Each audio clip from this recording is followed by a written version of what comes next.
están? Bienvenidos a Conciencia Inclusiva. Qué alegría saludarlos con este programa en especial semana a semana. Hoy día vamos a hablar de educación e inclusión, un tema súper relevante porque es un derecho humano, no es un favor que le hacemos a las personas en situación de discapacidad, pero además porque tiene que ver con muchísimas cosas, con el desarrollo de habilidades, de potenciabilidades y finalmente de la vida, de llegar hasta donde cada persona quiere y anhela y sueña llegar. Y para eso tenemos un panel de lujo que voy a presentar de inmediato. José Vives, ¿cómo estás, José? Muchas gracias por acompañarnos. Muy bien, muchas gracias. José es profesor de artes del Liceo Bicentenario de Cerro Navia, tiene 42 años, casado, lo siento chiquillas, 3 hijos. Profesor de artes, como les decía, tecnología y además dirige el Centro de Recursos de Aprendizaje. Y de tu historia yo voy a contar, tú vas a contar en un ratito más, así que lo dejamos como suspenso. Soy Pedrero, muchas gracias por acompañarnos. Es subdirectora de Desarrollo Social y Comunitario de Teletón, encargada de la relación con la comunidad, redes de apoyo y asociadas al desarrollo de personas en situación de discapacidad. Así que muchas gracias por acompañarnos. Gracias. También le damos la bienvenida a Liliana Ramos. Liliana, muchas gracias por acompañarnos. Gracias. Ella es directora de Pedagogía en Educación Diferencial de la Universidad Diego Portales.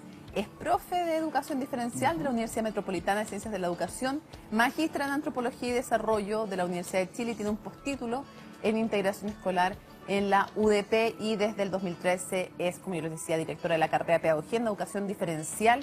Así es que, mira, voy a dejarte el currículum porque en verdad tengo todo el programa para contarles todo lo que ha hecho y hemos llegado a ella además a través de una persona que queremos mucho, que es la esposa de Manuel García, que la semana pasada lo vimos aquí con una canción preciosa que estrenó en Conciencia Inclusiva, así que un saludo también para ambos, que son amigos del programa. Y Manuel Franque. Manuel, gracias por acompañarnos. Manuel es alumno de uno de los mejores colegios de Chile, encuentro yo. ¿Tú opinas lo mismo? Sí, opino lo mismo. Muy bien. Era que no sé si no lo reta. El colegio es institución teresiana y lo digo responsablemente, uno de los colegios con un mejor programa de inclusión. Manuel tiene 20 años, está en cuarto medio y llegó a la institución teresiana en tercero básico. Es el cuarto de 5 hermanos. Muy regalón, Manuel. Sí, muy. Mira, pero hoy lo confiesa, pero ya, está bien, está bien. ¿De quién eres más regalón en tu familia? Con mi papá. ¿Con tú? Con mi papá. ¿Con tus papás? ¿Con los dos? ¿Más con el papá o con la mamá? Si no se van a enterar, cuéntanos. En verdad, con mi ¡No! con mi papá. ¡Oh!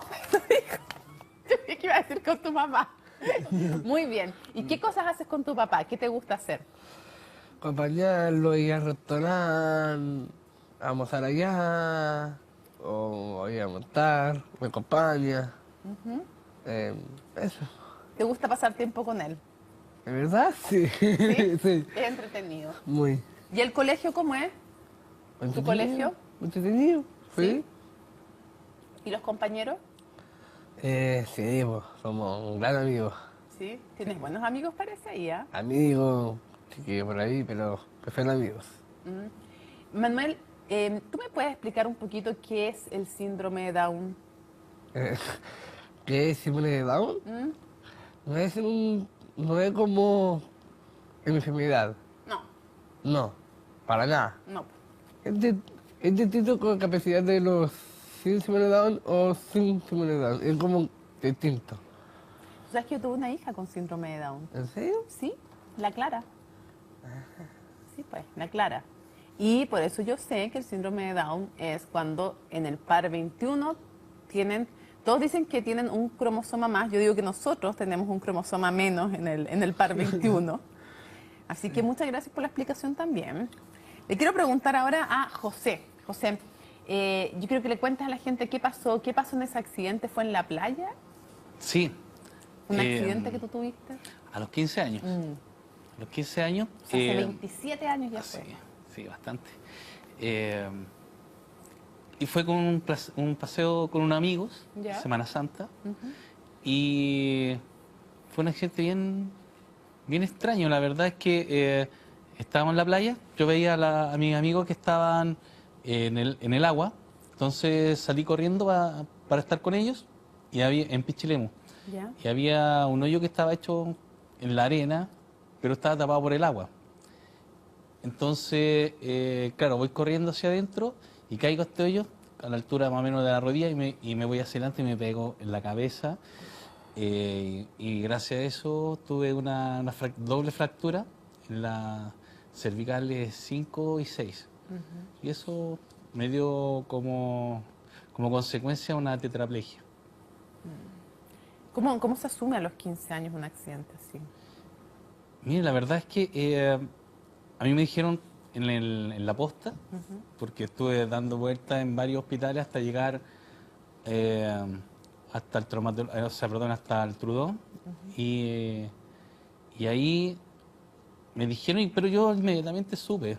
O sea, yo caí y pasaron unos cuantos segundos y no me pude levantar. Entonces enseguida me di cuenta que algo malo había pasado. Y lo otro es que mis amigos, sin saber, me tomaron y me llevaron a la arena, y fue una mala maniobra de ellos, sin saber obviamente, éramos todos chicos, y eso fue que cortó un poco más la médula. Pero, como le digo, finalmente uno va sabiendo. Tutear, no le diga a nadie, tenemos la misma edad, así que me puedes tutear. Ah, ya, perfecto. Todo bien. Uno sabe, finalmente te das cuenta inmediatamente que había pasado. Y no me costó tanto asumirlo.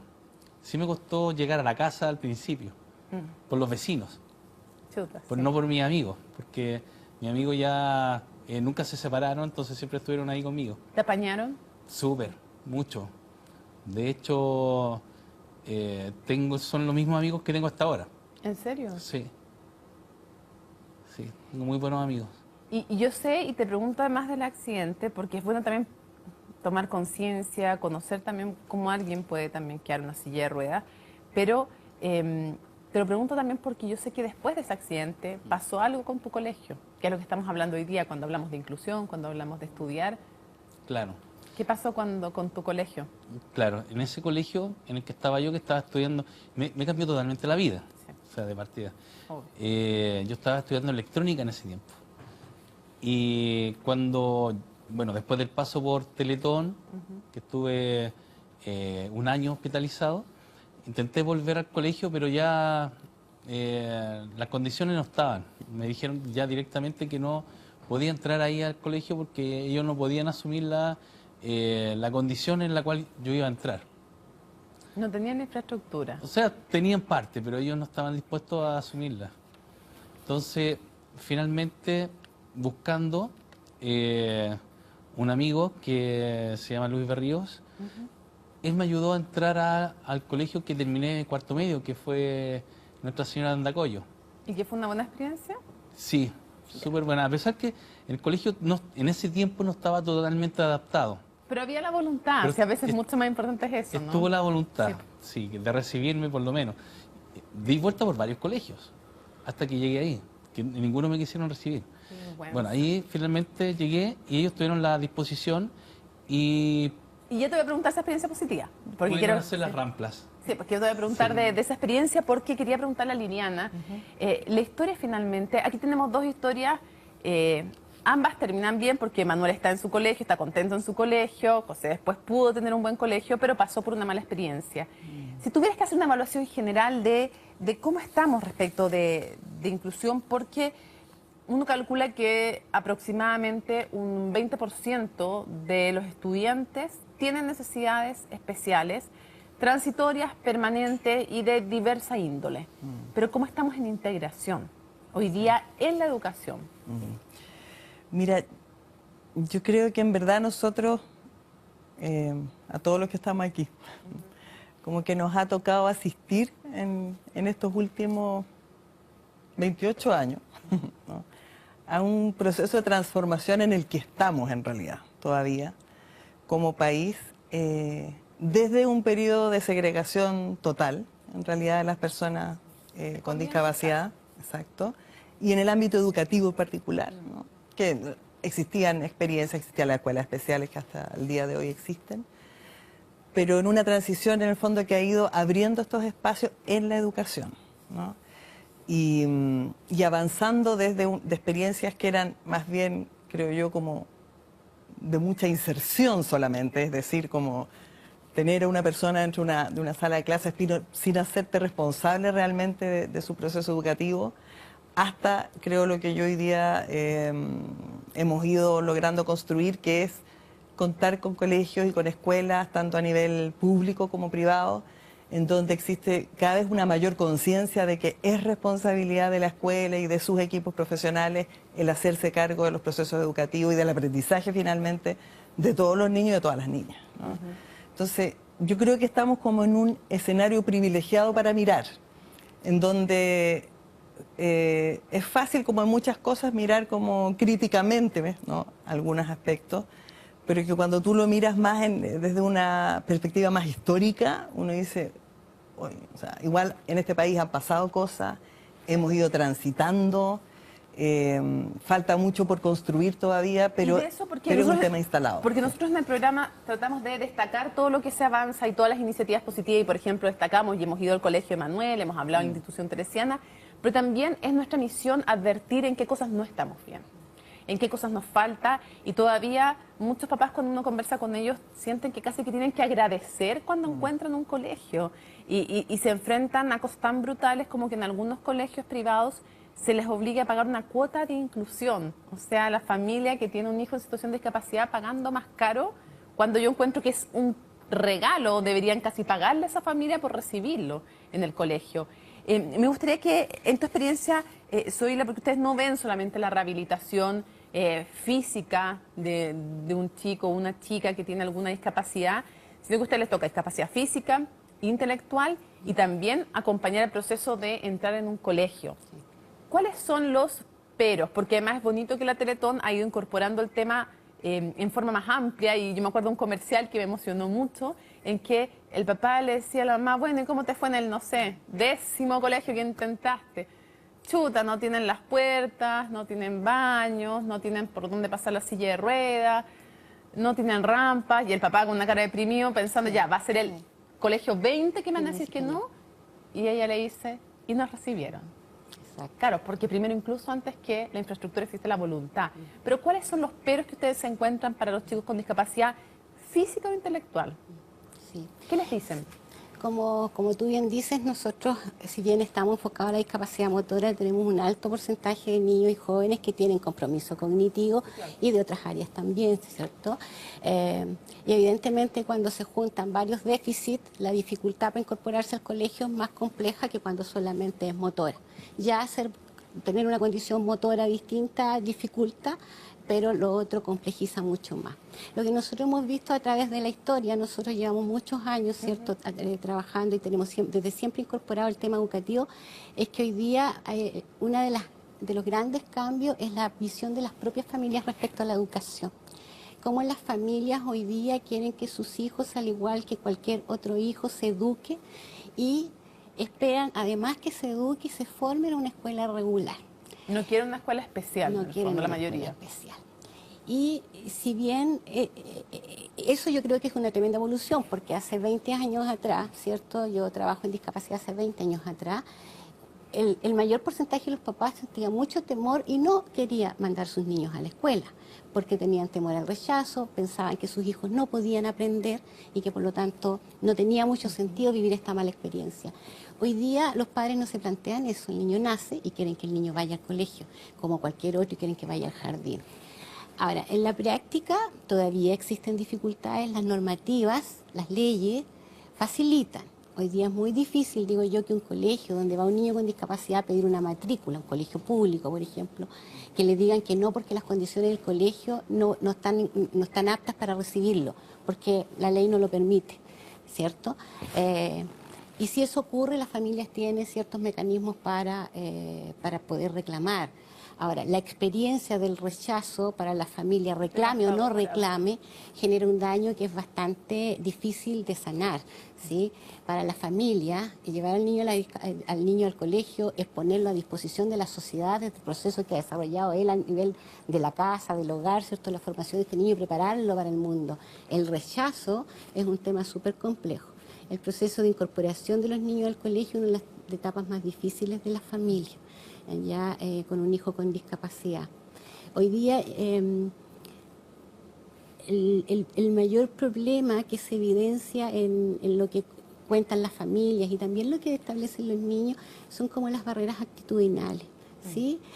Porque desde la actitud tú miras el mundo también y eso influye en cómo planificas, cómo buscas las soluciones, cómo generas oportunidades y Actitudes en alternativas. alumnos, en compañeros, en profesores, en los otros papás. Eso es bien impresionante, te lo voy a preguntar en un ratito Eso más, es muy porque importante. a veces los profesores contentos, el colegio Y contento, los los papás no. compañeros y los papás de los otros compañeros con prejuicios dicen no. Pero hay lugares donde se dice sí, y se dice sí con una sonrisa. ¿Quieres ver la nota que te hizo la Coté? ¿Te Bueno, gustaría? bueno. ¿Veamos la nota? Ya pues. Veamos la nota entonces de Manuel y seguimos conversando.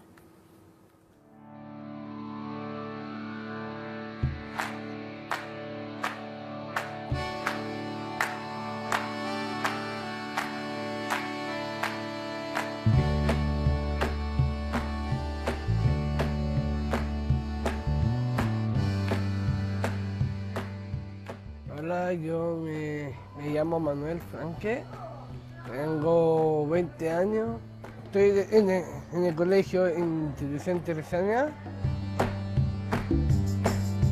Ese colegio fue muy entretenido, me encantó este colegio, me hicieron cambiar de lo bien, desde que me echaron del colegio. Sofía Caleta y hasta que llegué acá, nada de pena, nada. Cuando llegó Manuel en tercero básico, igual uno como niño es un poco raro ver a un niño con síndrome de Down así a primera vista. Al principio fue así algo extraño, pero después se hizo muy normal. O sea, a Manuel lo tratamos siempre como uno más de nosotros. Manuel hemos visto que ha crecido en muchos ámbitos. Yo creo que lo importante es que antes le costaba mucho como el aprender y a lo largo de los años Manuel ha ido mejorando su concentración y su manera de estudiar. Clase normal para mí, una guía especial para mí, para que yo pueda hacer la guía y trabajo con todo con mi curso. Manuel fue bien especial porque él tenía desarrollado totalmente el tema social, de integración social con los compañeros, y desde ahí había que llevarlo al orden, pues, había que llevarlo a la estructura, había que llevarlo al trabajo. Yo lo veo con mayor ganas de enfrentarse a los desafíos. Todavía nos cuesta de repente enrielarlo, pero ahora mucho menos que antes. Yo creo que tiene que ver también con un tema de madurez, está más grande.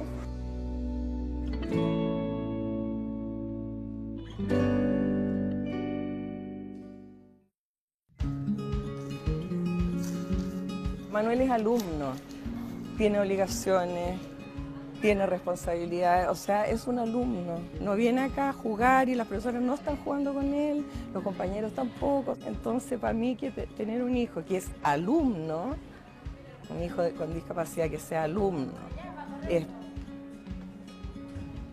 ¿Qué más quiero? Yo encuentro que es un privilegio haber crecido junto a Manuel. Fuera del tema biológico, también hay gente que tiene otras capacidades y me he aprendido con Manuel a tratar a todos por igual y ayudarlos en eso que les falta un poco. Yo creo que todos hemos aprendido muchas cosas, el tratar a todos por igual, sin importar de sus características físicas o psicológicas. Manuel ganó lo que él es ahora, que es una persona totalmente integrada, es una persona con sueños, una persona que tiene ganas de hacer cosas, o sea, es una persona que puede vivir en este mundo una vida normal. Confío 100% en Manuel, en ti, Manuel.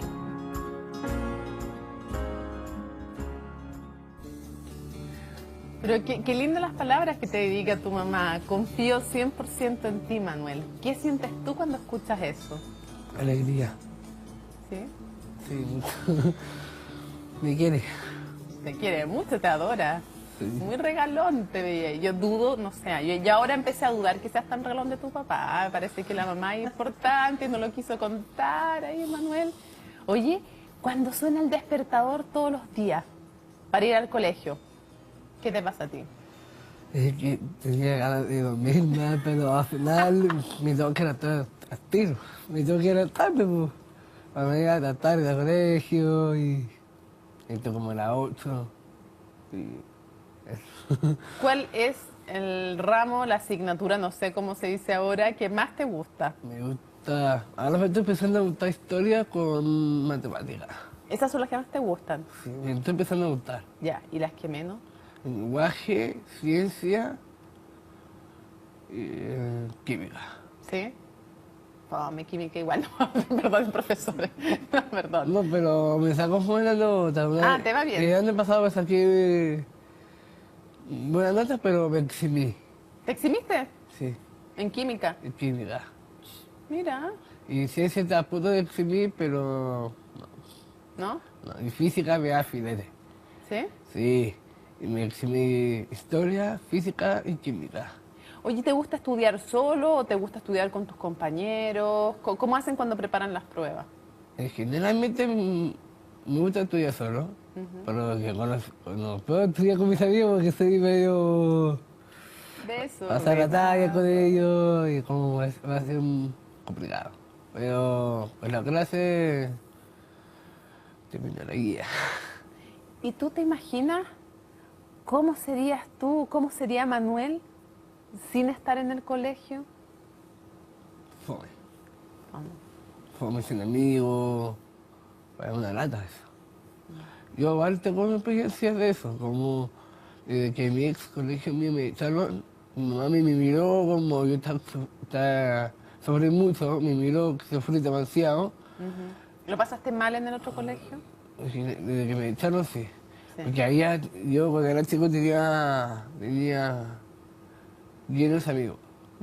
Y ahí estaba a punto de cambiar, ahí. Entonces al final se enteraron que yo era síndrome de Down, que no pude trabajar conmigo, que no confían más en mí. ¿No querían estar contigo tus No. compañeros? No, mi compañero que ya está conmigo, pero los profesores ya como no... Ya, los profesores Nada. no. No, No te querían hacer clases ellos. no quería, que se enteraron que yo era síndrome de Down y yo como lo pensé. Y ahora ya no me importa. Estoy feliz haciendo mi cosa, estoy con mis amigos, lo paso. O sea, a pesar de que te cuesta levantarte, vas contento. Me va a favor a eso, me va a favor. Yo quiero que antes de que hagamos una pausa, todo esto que estamos conversando además se da en un contexto en que en Chile estamos siendo testigos de la visita de varios expertos en educación y tanto Teletón a nivel latinoamericano como la OEA han organizado un importante seminario sobre el tema y por eso tenemos la suerte de contar con la experiencia de varios de los más destacados expertos mundiales en educación que han estado también, por ejemplo, estuvieron en tu colegio haciendo una de las charlas. Y quiero que escuchemos un poco la definición de cómo debiera ser una escuela, cómo debiera ser un colegio y después sigamos conversando. Veamos. La Organización Internacional de Teletones, Oritel y OEA, luego de una alianza que tenemos desde el año 2010, estamos haciendo estos seminarios de educación inclusiva en todo el continente. La idea nuestra es insistir sobre el valor de la inclusión escolar, porque sentimos que efectivamente esa es una misión que nosotros tenemos como Teletón.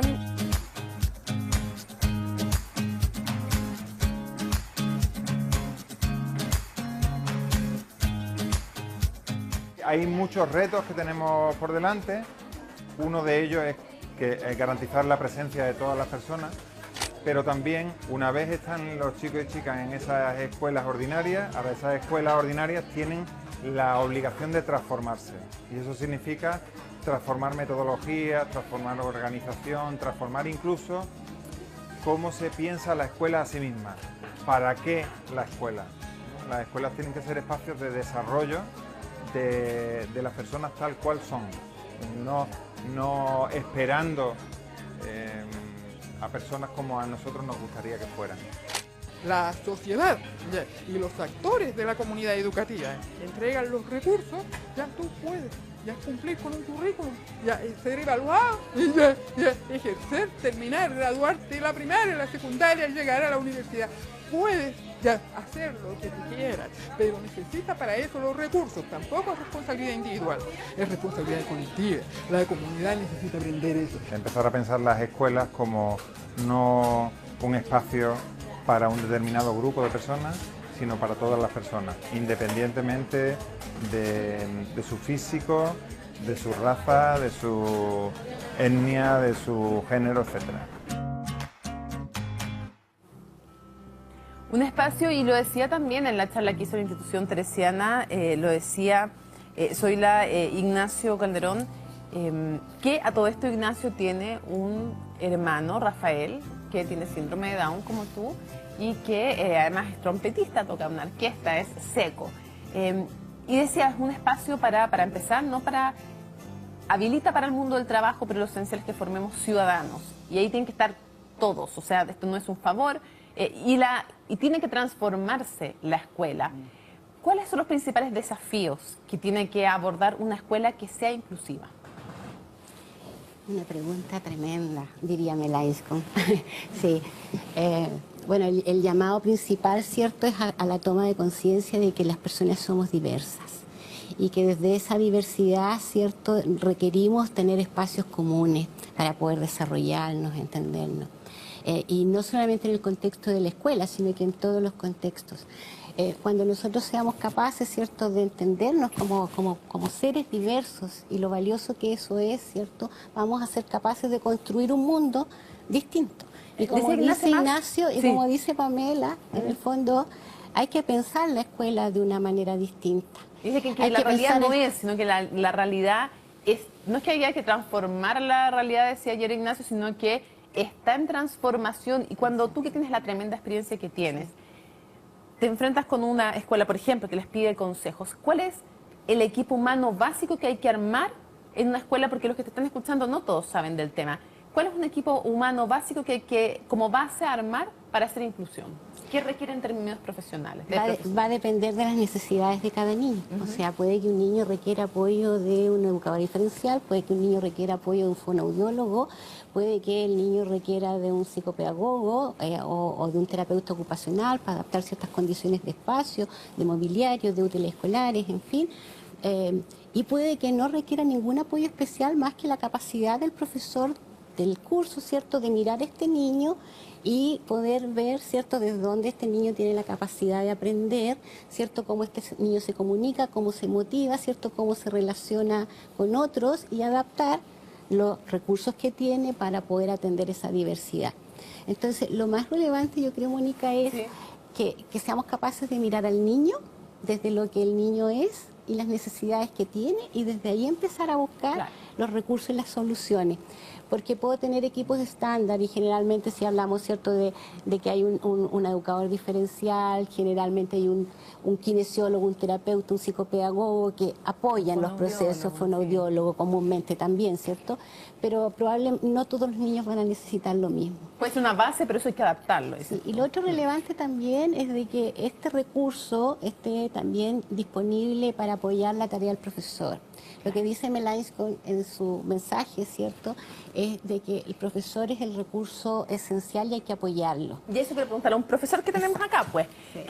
José, quiero preguntarte a ti, primero, en tu experiencia personal, ¿cuánto te aporta, que a lo mejor nunca lo hubieras pensado, pero cuánto te aporta a ti el estar en una situación de discapacidad para conectar no solo con los chicos en situación de discapacidad, sino con los chicos que no lo están?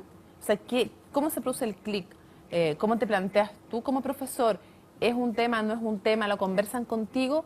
Y después, saliéndote de eso, como profesor, ¿qué es lo que necesita? A lo mejor no tú, que ya lo has vivido, pero ¿qué es lo que necesita normalmente un profesor para hacerle clases a un chico en situación de discapacidad? ¿Qué capacitación necesita también tener? ¿Cómo planteo yo? Sobre todo a los alumnos nuevos, que empieza a ir al liceo desde séptimo o cuarto medio. Entonces, los alumnos nuevos son los de séptimo. Y yo me pongo frente de ellos. Ellos, como mostraban la nota de Manuel, ¿cierto?, que decían, es extraño. Para ellos es súper extraño. Y yo creo que debe ser muy extraño. Muchos no han tenido nunca un profe, no sé, pues con alguna discapacidad. Claro. Entonces debe ser muy extraño para ellos. Entonces yo me pongo frente de ellos y les cuento mi historia. Ya. Eso es lo primero que hago. Les cuento quién soy yo, por qué ando en la silla. Yo por lo general llego a trabajar en una tricicleta, entonces le muestro cómo es, cómo funciona, qué sé yo. Entonces se lo muestro de esa forma para que se le haga habitual. Entonces ya a los 20 minutos se olvida la condición y los chiquillos empiezan a entender que soy el profesor. Y de ahí yo empiezo a mostrarles todos los contenidos y las unidades que vamos a ver durante el primer semestre, por lo menos. Entonces se olvida la condición de la persona en silla y ya empieza la condición de profesor y de ahí para adelante no hay nada más que preguntar porque está todo dicho. Ya, y la segunda parte que te decía yo, Sí. ¿qué necesita un profesor? Porque muchos dicen, pucha, tengo súper buena voluntad, me gustaría, es más, me gustaría que en mi sala hubieran chicos con discapacidad intelectual y física, pero la verdad no me lo enseñaron. No es ramo en la gran mayoría de las universidades. Claro. Entonces, ¿qué necesita un profesor? ¿Cómo se forma? De principio, ver a todos los niños por igual. Ese es el principio. No hacer diferencias, digamos, de aprendizajes, porque si bien las personas con discapacidad están en una condición de discapacidad, pero mentalmente están bien. O sea, no hay un desmedro ahí en ninguna instancia. Hacerlos participar, ojalá en grupos a un principio, donde ellos se puedan integrar fácilmente y luego, obviamente, hacer trabajos individuales, ¿cierto? Para que y exigirle tanto o más que cualquier otro alumno. Perfecto. Con esos tips, porque tenemos harto más que conversar, nos vamos a ir a la pausa en Conciencia Inclusiva. Al regreso le vamos a preguntar, en este caso a Liliana, ¿por qué una escuela integrada es mejor que una escuela especial para alguien en situación de discapacidad? No siempre, pero como regla general, ¿por qué se habla de la necesidad de que estén todos en una sala de clases? ¿Qué se gana? Lo conversamos al regreso en Conciencia Inclusiva.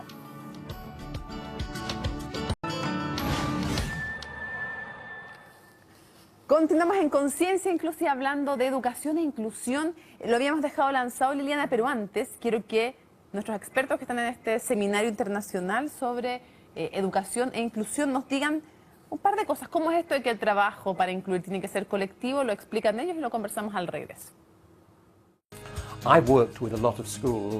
He trabajado con muchas escuelas en muchas partes del mundo para ver cómo crear normativas escolares más inclusivas para todos.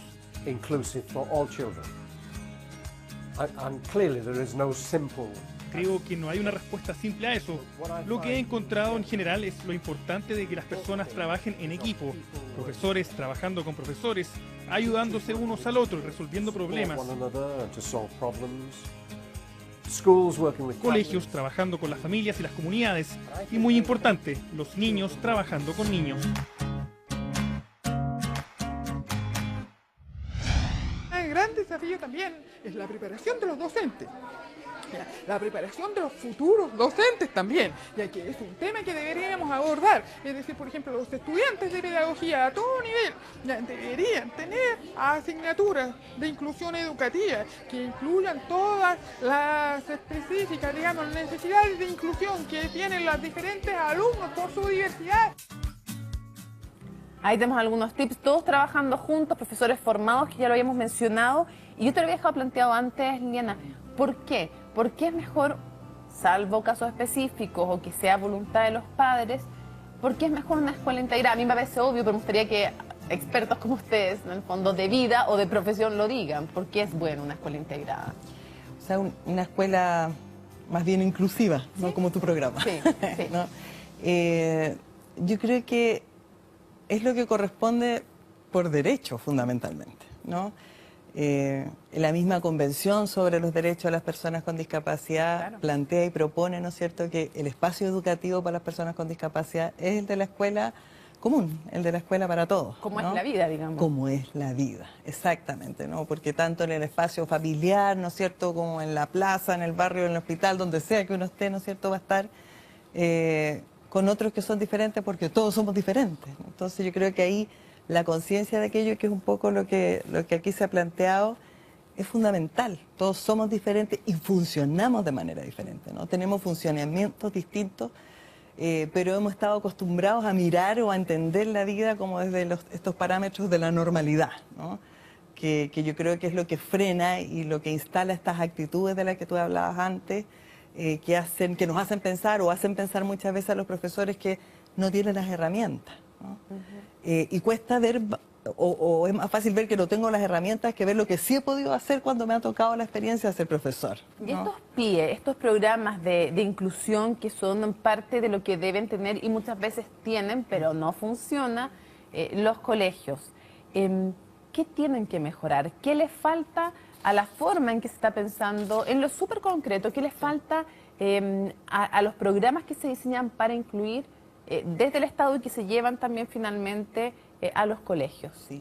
Yo creo que ahí lo que falta, un poco lo que decía Mel Ainscough, tiene que ver con el trabajo en colaboración con otros, ¿no? Falta aprender a hacerlo. No es algo tan fácil, ¿no? Y además el trabajo en colaboración con otros requiere que tengamos una visión respecto a lo que vamos a hacer que sea compartida, ¿no? Porque en el fondo si uno de los profesores piensa que estamos trabajando con estudiantes que tienen una enfermedad, ¿no? Y no estudiantes que tienen el derecho a aprender y que funcionamos de manera distinta, ¿no? Es muy difícil que pueda haber un acuerdo respecto a una toma de decisiones pedagógicas que sea coherente. Y yo creo que otra cuestión muy importante, es el tema del currículum, cómo lo tenemos diseñado, ¿no es cierto?, en nuestro país, que muchas veces actúa como una barrera, ¿no? Nosotros tenemos un currículum que es muy denso, ¿no?, en términos de cantidad de objetivos de aprendizaje. Y eso hace que entonces también en las escuelas, con los PIE, ¿no es cierto?, los profesores se vean como en la encrucijada de tener, por una parte, que pasar la materia, que cumplir con la cobertura curricular, ¿no es cierto? Y no solamente con los logros o con los objetivos. No, y, no solo, y como que se pierde de vista lo relevante, ¿no? Que es que los niños aprendan, ¿no? Más allá de que yo en el año haya logrado que aprendan a aprender, que aprendan a aprender, que aprendan metacognitivamente, ¿no es cierto? Que aprendan a compartir, que aprendan los aspectos relevantes. Entonces ahí yo creo que un desafío enorme tiene que ver con avanzar hacia el desarrollo o hacia la lógica de tener objetivos nucleares relevantes para la vida, para todos los niños, ¿no? Entiendo. Y que nos permitan avanzar en el fondo en el desarrollo de ciudadanos, como tú decías anteriormente, conscientes de su propia vida, con valores, ¿no es cierto?, que además puedan avanzar hacia la construcción de una sociedad distinta, y no solo los niños con discapacidad. No, pues todos, porque ¿no? El beneficio es mutuo. Ya vamos a hablar de los beneficios, porque quiero que tú, Manuel, nos cuentes. Manuel, ¿qué crees tú que tú le aportas a tus compañeros? ¿Qué gana tu curso contigo? ¿Qué cosas buenas tienes tú para tu curso? En verdad,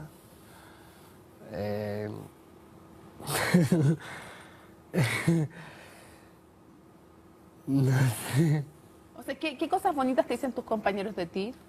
que soy buen amigo, que soy bueno para bailar, soy bueno para hablar con toda la gente, Ya. incluyendo a mis amigos. Eres sociable. Soy sociable, eso. Eres alegre, me dicen a mí también. Sí. Sí. Soy alegre, soy entretenido, comparto con ellos, juego fútbol con ellos. Soy simpático. ¿Viste? O sea, ¿tú aprendes cosas de ellos? De verdad, sí. ¿Y ellos aprenden cosas de ti? Sí. Ahí está también la clave. Veamos qué nos dicen nuestros expertos sobre los beneficios de una educación inclusiva. Vamos. Ya, veamos. Los beneficios de incluir a las personas con discapacidad, a los niños, a los jóvenes, a los adultos en la escuela tradicional se están evidenciando permanentemente, ¿no? En primer lugar, el beneficio que tienen los estudiantes, sus compañeros, sus compañeros de curso, de poder apreciar que la vida no pasa solamente por la competitividad. Pero también existen otros valores, hay valores humanos que se rescatan y de hecho en Chile hay evidencias en investigaciones que muestran cómo los niños sí aprenden mucho más de sus compañeros sin discapacidad y cómo los niños sin discapacidad aprenden de sus compañeros, y eso también es beneficioso. Mi argumento es que cuando una escuela se mueve en una dirección más inclusiva, el cambio que genera beneficia a todos los niños. En ese sentido, inclusión es una llave para el mejoramiento de la educación para todos.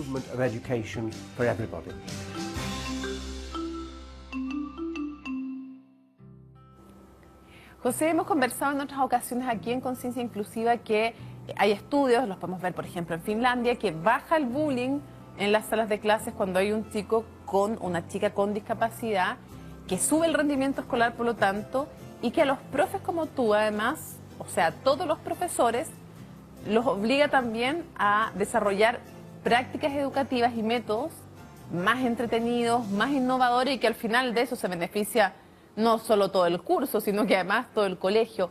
¿Es así? ¿Tú lo ves así? Sí. Hay una alumna con una discapacidad en el liceo, en un curso, y nosotros como colegio, digamos, como cuerpo de docentes, tratamos de incluirla en todas las actividades que tiene el curso. De hecho, yo en clase trato la hago participar en todas las actividades y trato de exigirle un poco más que al resto. Porque la verdad es que siento que es beneficioso. Si bien tenemos algunas barreras, ¿cierto? Que no hay pequeñas distancias, pero esta niña hace el esfuerzo. Nosotros entendemos que es importante también para el grupo que se vea que ella está haciendo el esfuerzo. ¿Se están además de alguna manera, Zoila, cambiando cosas estructurales cuando desde chicos comparten? Porque pienso, el niño está en kinder, van a ser los futuros, con o sin discapacidad, los futuros ingenieros, los jefes, los abogados en distintos, no sé, los técnicos que van a tener que contratar otro técnico. ¿Qué cambio de fondo cultural se produce cuando comparten todos y todas en una sala de clase? Es lo que yo trato de reflejar cuando digo que la visión del mundo cambia. O sea, en la propia experiencia nuestra, ¿cierto? Como profesionales que trabajamos con discapacidad, yo hoy día tengo la certeza de que no hay límites. Probablemente hace 20 años atrás, cuando yo ingresé a trabajar y me empecé a relacionar con niños, con jóvenes con discapacidad, se me hacía poco probable que pudieran lograr ciertas cosas que querían. Pero hoy día creo que uno no puede decir que no lo van a lograr. O sea, así como los hijos que no tienen discapacidad y que quieren alcanzar un sueño, uno los apoya para que alcancen ese sueño, y es probable que lo logren, como también que no lo logren, pero es que eso es parte de la vida. Ellos también pueden lograr cosas que son inimaginables para nosotros. Hay muchos ejemplos de eso en que uno, desde la poca experiencia y también desde la visión que uno ha ido adquiriendo en el tiempo, porque también tenemos que ser claros que los profesionales hemos cambiado la forma de mirar la discapacidad en los últimos años de manera impresionante, y la Convención de los Derechos de las Personas con Discapacidad nos ha obligado a remirar cómo pensamos, cómo nos planteamos, cómo colaboramos entre las instituciones. Entonces, de alguna manera, claro, hoy día nosotros sabemos que las personas con discapacidad pueden lograr, ¿cierto?, muchas cosas, depende de las capacidades de cada uno, como cualquier otra persona, y que no hay límite. Lo importante es generar el contexto. Sí, yo creo que sí. Y todavía, ¿cierto?, existen profesionales, existen sistemas, existen contextos en donde las personas quieren participar y tienen alguna condición particular y se les dice que no pueden. O sea, un joven que, por ejemplo, puede querer ingresar a la universidad, estudiar una carrera específica, ¿cierto? Y ingresa por un proceso de admisión especial y se puede encontrar con que la persona que le entrevista le dice que esa no es la carrera para él. Claro. Y uno se pregunta, bueno, si el resto de los niños, los jóvenes que rinden el examen para ingresar a la universidad, alguien le dice si esa carrera es para él, ¿cierto? Finalmente la familia es la que orienta y encausa, pero si el joven finalmente decide que quiere estudiar Derecho y los papás creen que debiera estudiar Arte, finalmente el joven va a estudiar Derecho. Sí, evidentemente que sí. ¿Cuán importante es hacer trabajo con las universidades para que los futuros profesores también tengan el chip cambiado? Te lo digo a los profesores porque estamos hablando aquí de eso, pero lo hablamos en algún minuto, no sé, los dentistas no saben trabajar en general con los chicos con piel de cristal, no sé, detalles, como por ejemplo, cómo va una persona que tiene que hablar con lengua de señas, si es que se encuentra con un psicólogo, por ejemplo, un psiquiatra, algo tan íntimo, tan personal, que no habla lengua de señas. Que va a ir con la mamá, que es de intérprete, o el papá, a algo tan íntimo como eso. O sea, en el tema de los profesionales, hoy día mencionan a los profesores, pero es global. ¿Qué tan importante es? Mire, yo creo que es clave. O sea, la transformación, en realidad, la formación docente, más allá de tener un curso sobre el tema, es mucho más de fondo, ¿no? Porque tiene que ver, yo creo, con la concepción de educación. Entonces, cuando uno en realidad se refiere a la educación inclusiva, está hablando de un enfoque que es global, ¿no es cierto?, que es mucho más que pensar en estudiantes en situación de discapacidad, ¿no? Ahora, los estudiantes en situación de discapacidad y a lo mejor otras poblaciones que nos obligan en el fondo a pensar y a instalar este tema, también abren las posibilidades para pensar en la educación de otra manera, de manera más creativa. O sea, cuando yo tengo que pensar, por ejemplo, cómo voy a trabajar con niños con baja visión en mi sala de clase. Tengo que pensar en un montón de nuevos recursos, lo que te pasa a ti con tu estudiante, ¿no? Nuevos recursos que finalmente no solo me sirven para trabajar con los niños con baja visión, sino que les van a servir a todos los otros porque hacen un poco también más accesible el aprendizaje a ellos, ¿no? Entonces, el poder mirar desde ese lugar, o sea, que yo pensando en poblaciones diversas, puedo abrir las miles de posibilidades para todos, porque todos funcionamos distinto y sobre ese, en el fondo... Que sea para cada uno y para cualquiera, finalmente. Exactamente. O sea, esas particularidades nos han llevado a poder ampliar nuestra mirada. Y por eso hemos ido transitando desde el paradigma de esta integración a la mirada más inclusiva, que nos falta mucho, ¿no? Sí, pero son elementos distintos y entonces yo creo que sí, hay que ampliar la mirada y yo creo que, insisto, el tema del currículum es muy relevante, porque el currículum marca, en el fondo, para los profesores, lo que tú tienes que hacer finalmente y determina tu función. Entonces, mientras no se piense en un currículum inclusivo, pero de partida, no que yo le tenga que hacer la adaptación después al currículum, sino que un currículum que desde inicio asume que hay niños que hablan de maneras distintas, ¿no es cierto? Que hay personas que tienen una movilidad que es diferente porque funcionamos, insisto, ¿no?, de manera distinta. O sea, si es que desde allí se inicia un cambio, entonces va a ser mucho más fácil, se van a facilitar las cosas en todo sentido. Manuel, ¿qué quieres hacer después de terminar el colegio? Yo quiero estudiar audiovisual con música, o música, te. ¿Música audiovisual? Sí. ¿Y hay algún instrumento en particular que te guste? Me gusta tocar guitarra. ¿Y ya tocas guitarra? Toco cuando estoy en mi casa, pero ahora tengo una banda. ¿Tienes una banda? Sí. ¿Con quiénes? Con mis amigos. ¿Del colegio? No. ¿De dónde? De amigos de teatro. Amigos de teatro. ¿Y qué música les gusta tocar? Que es muy fanático de Sol Luna, una serie. Sí, no, se los cacho perfecto. Sí. O sea, ni te digo, tengo una sobrina que es fanatiquísima. No, sí, me imagino, conmigo, no para de verlo, quiere ponerse casi el celular 3, como ya, a dejarlo, porque yo tengo que ser fanático, pero yo lo tengo que dejar. Pero ser músico, ese es tu sueño. Sí, mi sueño, y me gustaría grabar un nuevo disco propio mío. Tuyo, muy bien, muy bien. Porque tengo padrino que es músico. Aprovecha, obvio. Y se llama Julio Seger. Pues mira, ya, estamos listos. Pues. Ya, no invita en todo caso, después nosotros queremos preferencial, queremos VIP ahí en los conciertos, sí, después no te vayas a hacer el leso que no nos conoce, ¿eh?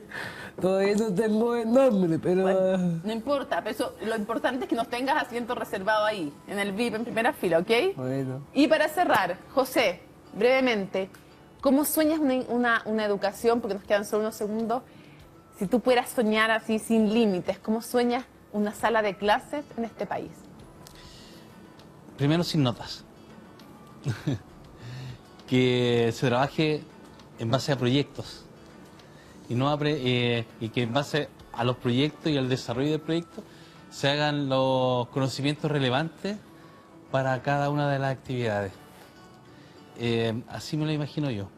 Así puede ser mucho más inclusivo y no nos estaríamos invadiendo tanto con la presión de las notas. Me parece. Quiero agradecerle a todos que nos hayan acompañado hoy día aquí en Conciencia Inclusiva. José, Zoya, Liliana, Manuel, muchas gracias a todos por habernos acompañado. Y eso es lo que queremos, pues una sala de clases, como todo, como empresas, como jardines, como teatro, bandas donde hayan con y sin discapacidad, personas con y sin discapacidad, donde estemos todos, donde el país esté reflejado, porque todos somos un poquito o mucho más pobres cuando no hemos tenido un compañero en situación de discapacidad o cuando teniendo discapacidad no nos han dejado estudiar, que no nos corten las alas. Gracias por acompañarnos, nos vemos la próxima semana, chao.